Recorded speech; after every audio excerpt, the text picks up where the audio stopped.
Welcome to Collecting My Childhood. Today I will be showcasing the Pokemon Game Boy Mini Viewer Collection. It looks like it was called the Game Boy Mini Movie Collection in Japan. There are 6 colors to collect, each with their own reels. I first discovered these after doing research for my video on the Pokemon Game Boy Color Mini Viewer Collection. It took me a while to collect all 6 because most of the listings were individual Game Boys from Japan or Europe, so the shipping was slow and expensive.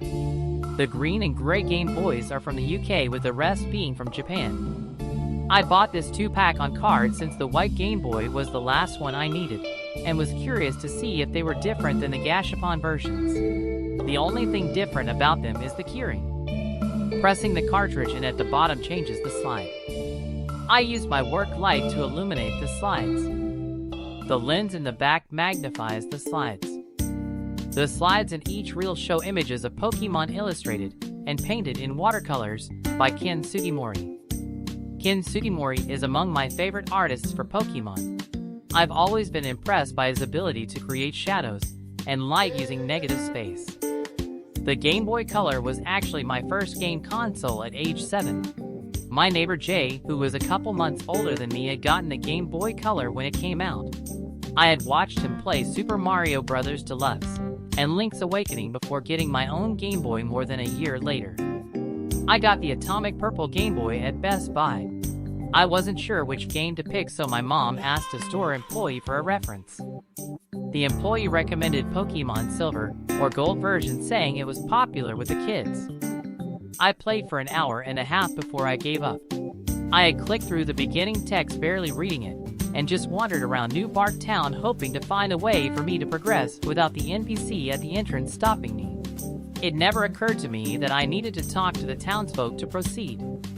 After 2 weeks, my mom noticed that I hadn't played my Game Boy since she bought it, so I admitted that I was stuck.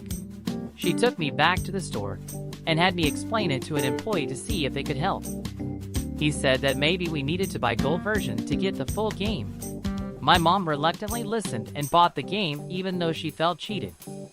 The employee was clueless. At this point, I felt obliged to continue playing since my parents weren't going to buy me a new game anytime soon. Playing Pokemon was a labor of love because of how often I'd get stuck. I eventually came to appreciate the game and became engrossed with exploring the Johto region. I initially envied my neighbor Jay because he had the strategy guide. Not being able to read or search online for answers back then made me dependent on tips from friends and other kids that would offer help for tricky parts of the game.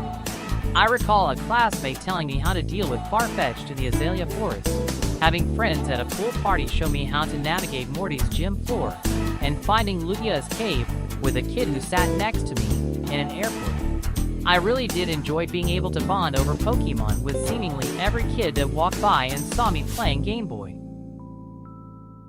Thank you for watching.